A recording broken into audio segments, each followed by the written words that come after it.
The truth is, you have to be consistently creating content if you want to be consistently making sales for your online course or booking clients. Unless you want to spend a ton of money on ads over on Facebook or Instagram or Google or wherever you want to spend your ad dollars. Otherwise, you have to be creating weekly, consistent content to stay at the front of mind of your current audience and also to build and grow your audience to continue making sales. So whether that's content weekly on a podcast, on YouTube, Instagram, Facebook, wherever you want to create that content, it still needs to be a part of your weekly routine. The question though is, how can we find time to incorporate weekly content creation when we have all the other stuff that is going on in our business, like serving our coaching clients, serving our students, and let's not forget outside of work, living a life. I got kids ages 6 and 8,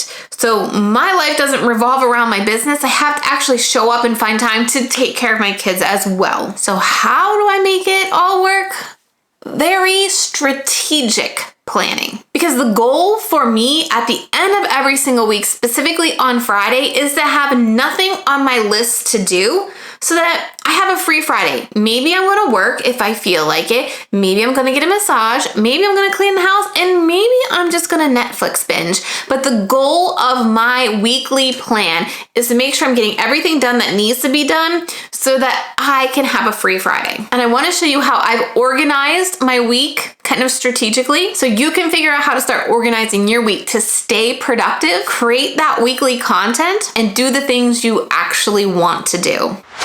My name is Trena, and I'm a YouTube coach and strategist for course creators, coaches, and online business owners who want to use YouTube as an organic sales generator, i.e. help you create content here on YouTube that results in sales and clients in your business. What that means for me is I need to be showing up and creating weekly YouTube videos here on my channel to continue growing my audience and also continue sending leads to my YouTube coaching program. One of the biggest lessons I've learned over the last 8 years of running my business with very small children. At the time I started my business, my daughter was 1 and I was pregnant with my second child, is that you really need to determine how you want to run your business, or it will absolutely run your life. The easiest way that I first got control of my schedule was thinking about how I wanted my schedule to actually look, meaning what hours did I want to work and when am I most productive so that the heavier load, like the content creation, gets done when my brain is the sharpest, but also balancing that content creation with serving and providing for my clients and students. So since I use Google Calendar for basically everything in my life, this is how I started to get my week organized. I also knew, since I link everything to my Google Calendar, like my appointments, kids' appointments, school events, soccer practice, games, I wanted to have it connected with my business so that I wouldn't have clients or I wouldn't be scheduling calls when I knew I needed to be at the school early that day. And I also came to realize that I didn't like having my day, my entire day open for people to schedule calls, so that I would have a call maybe at 10 a.m., then a call at 2 p.m., then the next day a call at 11 and 4. I wanted to be able to batch all my calls at one time. So again, I had the time in my day to focus on content creation because that is the heartbeat of my business. If I'm not creating content, I'm not getting in front of my audience, I'm not generating leads, and I'm not generating sales. So I sat down and I looked at my calendar. I looked at the hours that I had available to work. Thank goodness school is back in session, so now I have a complete day from 8:30 to 3:30 to work, and I started to chunk out my day in time periods, almost like school and periods in school. So I have 8 core chunks of my day.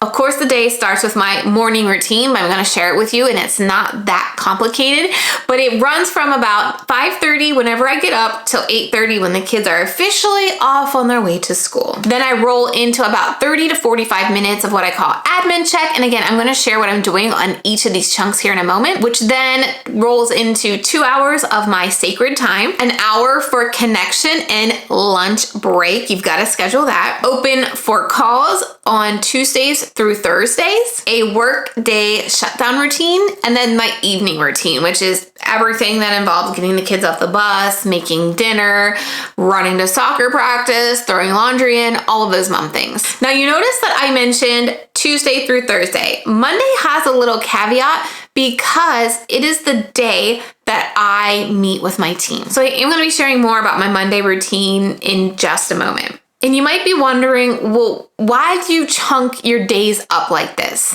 Well, the simple answer is routine. I love a routine. I love not being able to think about what I need to do next or what I'm doing next.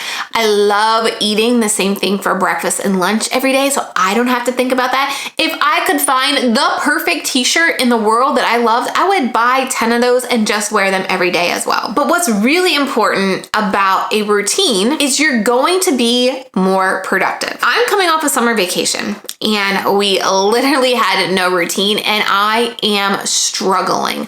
Not only do I feel overwhelmed and stressed out, I just feel like I don't know what to do or where I should be going. And so when you have a routine, you know exactly what you need to be doing every hour of the day of work. You can stay focused and you're not wasting your time just, let me scroll Instagram, because I do notice when I'm not following my routine, guess what I'm doing? I am scrolling the gram, finding ways to procrastinate. The second reason it's important to be breaking your day up into these chunks is so you can stay focused on the same task for longer periods of time, because again, you're going to get quicker and more productive with those tasks when you stay in that area longer. So for example, when I'm in sacred time, which I'm going to share more about here as well, I can just focus on that one thing and I'm not getting distracted looking at the gram, checking my emails, checking Slack, doing all these other things. That 2 hours is for me to focus and basically get it done, right?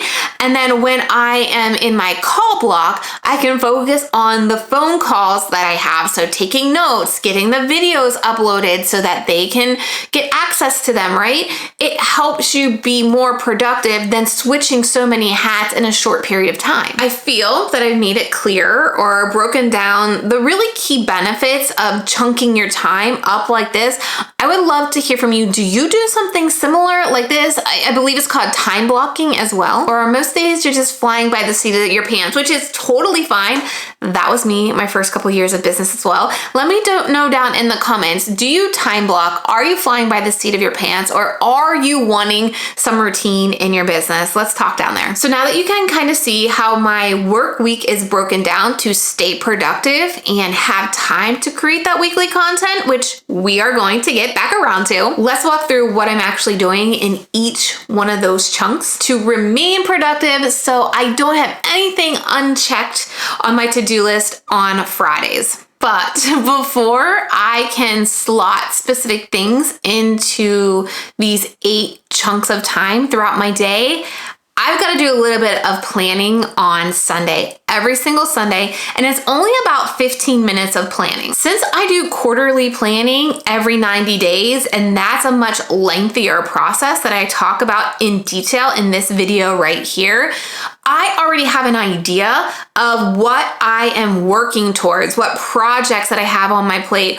what I need to actually get done each quarter, each month, and each week. So on Sunday, I will sit down and kind of just brain dump all the thoughts that I have in my head for what needs to get done. And then I'll use my full focus planner and start sketching out what my week is going to look like. So it has this page right here where it breaks down the days. The first thing I will do will pop in any specific appointments or any calendar events that I have.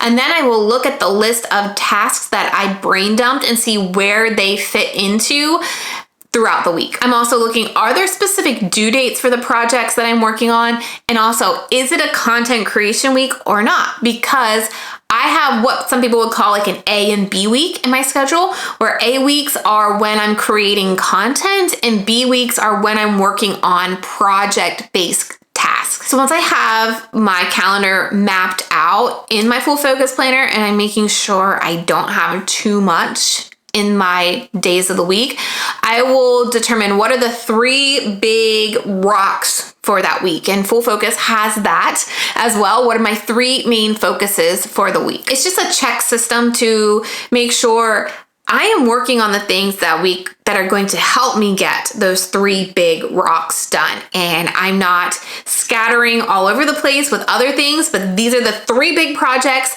and here are the tasks that I'm doing to get these 3 things done. And then that just takes me about 15 minutes. And then every morning I will write out my daily big 3 in my full focus planner as well. Just as a reminder, this is what I'm staying focused on because of the 3 big goals that I have for the week.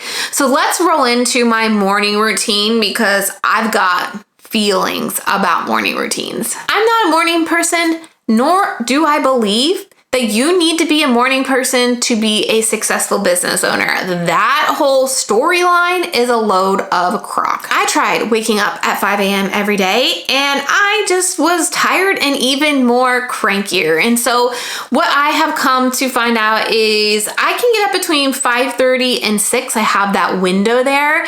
But if I don't get up and actually exercise, and by exercise, I mean walk. Like if I know that I have to get out of bed and do a HIIT workout or go run or do something that's sweat inducing, I'm probably not going to do it. So the way that I have found to incorporate exercise and movement into my daily life is something that I like.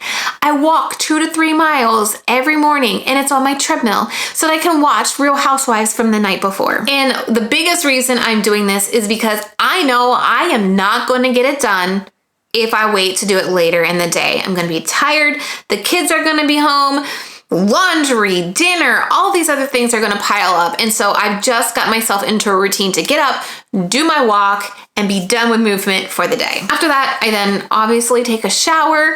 I pretty much only do my skincare routine then. I have, my lotions and potions that I put on my face to continue to look young. And then I roll right into mom duty, right? Making lunches, making breakfast, supervising teeth brushing, getting the clothes laid out, getting them on the bus. I really make sure, since I have this chunk of time from like 5:30 to 8:30 blocked as my morning routine, that nothing is scheduled here. And it makes sense, but when you just have it blocked into your calendar, you see it, you don't have any problems about planning anything else during that time period. So then once the kids are on the bus, I do have a little bit of wiggle room between the time they get on the bus, if the bus is on time, and when I actually start my workday. So this just allows me to refill my coffee, maybe clean up the mess from breakfast, but my day will officially start at 8:30, and that's when I do my admin tasks. By admin tasks, I'm looking at my emails. I'm just doing a quick scroll through. Does anything need to be responded to? I'm also checking my Slack for my team to see if they've had any questions, to see where they're at on their projects.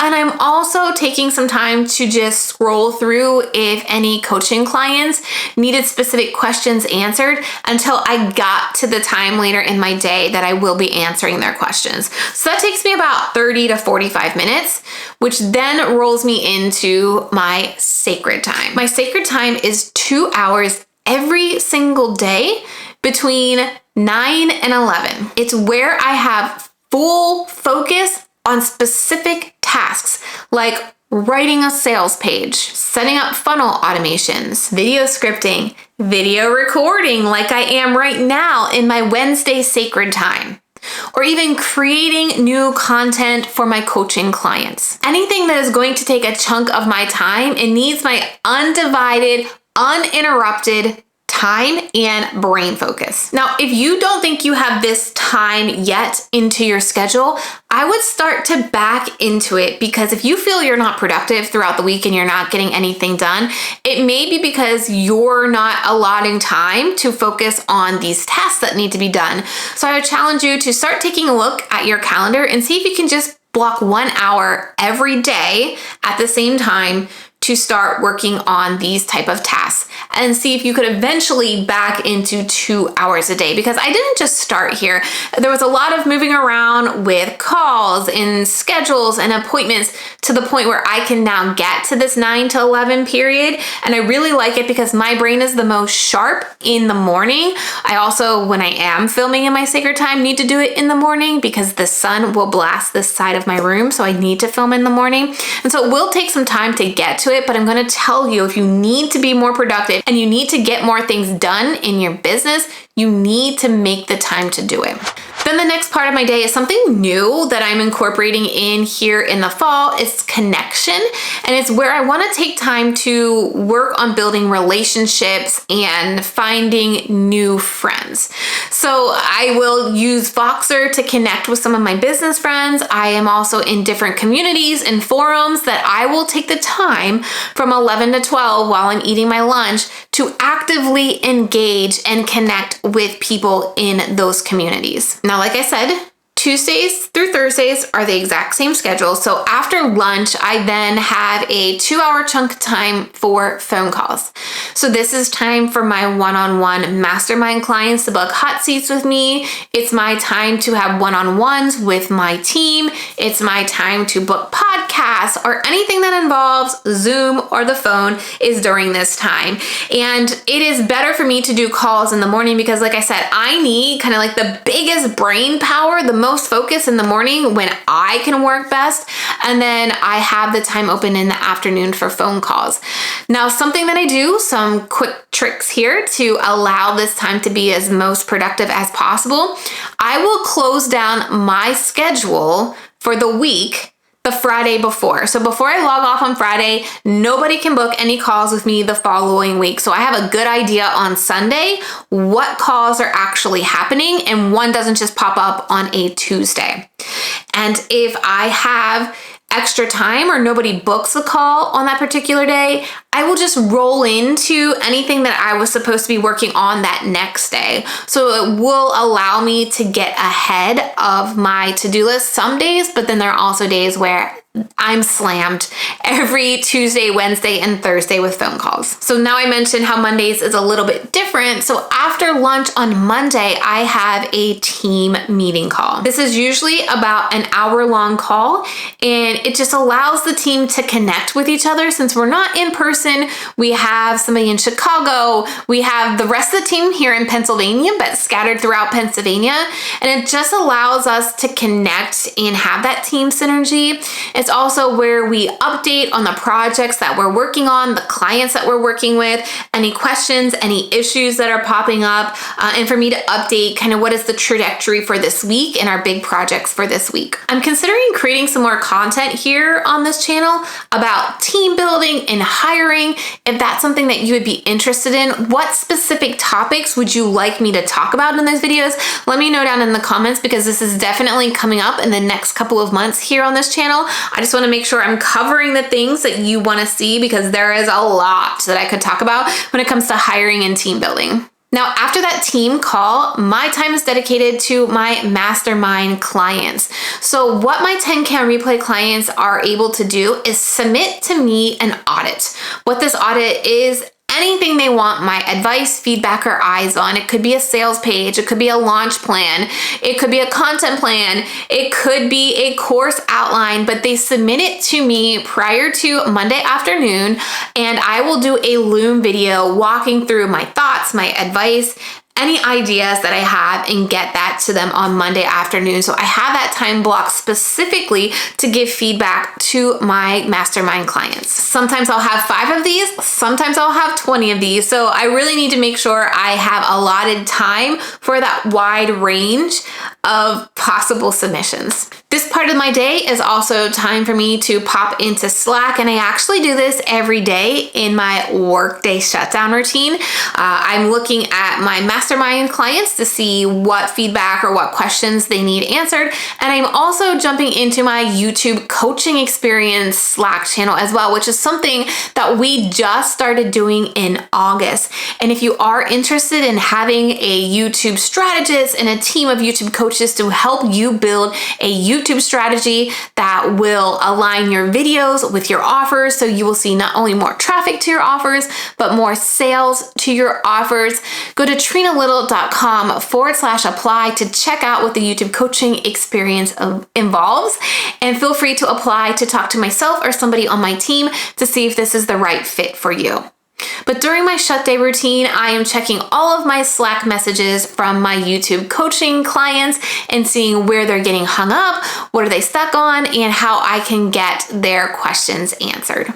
The other piece of my work day shutdown routine, which is after my open to calls time period, is again, I will scan through my emails once more. I will double check in on my team Slack, and then I've been trying to tidy up my office, put away my notebooks. I've got new homes for them over here, and just kind of have a clean slate. So when I come into my office the next morning, I'm not scatterbrained and everything is a mess. I'm really working on ways to basically bookend my work days. So I mentioned how once the kids get on the bus, there is this time period of me to kind of transition to admin work. And then this end of workday routine is kind of my way to start winding down and transitioning to get the kids off the school bus. Because I don't commute. My longest commute is from the second floor of my house to the bus stop out the door. And that's when I just roll into that evening routine of whatever needs to be done mom life wise to get done. Now I will be transparent and say this productive work week is not perfect or productive every single week, but it does give me a pretty strong foundation to stay productive and to know exactly what needs to be done so I can stay focused and get everything checked off of that list. I did want to talk real quick about A and B weeks and how A weeks are my content creation weeks. So during my sacred time on those content creation weeks, Monday, Tuesday, and Wednesday, my sacred time on Tuesday is scripting my videos. My sacred time on Wednesday, which is today as I'm filming this, is my filming time. And then my sacred time on Thursdays are loose ends for this video. Any B-roll, any, images I need to get for my video editor. That's what I do on A weeks during this sacred time to keep my content creation consistent. As far as other content out of YouTube right now, it is my number one, and it is the only thing that I'm really focusing on, that I'm double downing on. We do play with Instagram Reels and TikToks here and there, but for me to stay productive as a course creator and as a coach, I need to make sure I'm focusing on the platform that is going to get me the best ROI and that is easy for me to create. And I love creating these YouTube videos. And again, time and time again, when we look at our metrics, our YouTube traffic consistently converts higher than any other platform. And so until we have enough team members to help us pump out consistent content on other platforms, I continue to just focus solely on creating consistent weekly YouTube videos. Now, if you want to get your Google Calendar set up like mine, watch the video that is on your screen right now because I go into a full detail and how I set up my Google Calendar. And if you're interested in seeing me do a vlog for my whole week, so like a week in my life vlog, type weekly vlog down in the comments below so I know you'd actually be interested and watch it. Thanks for watching, and I will see you next week.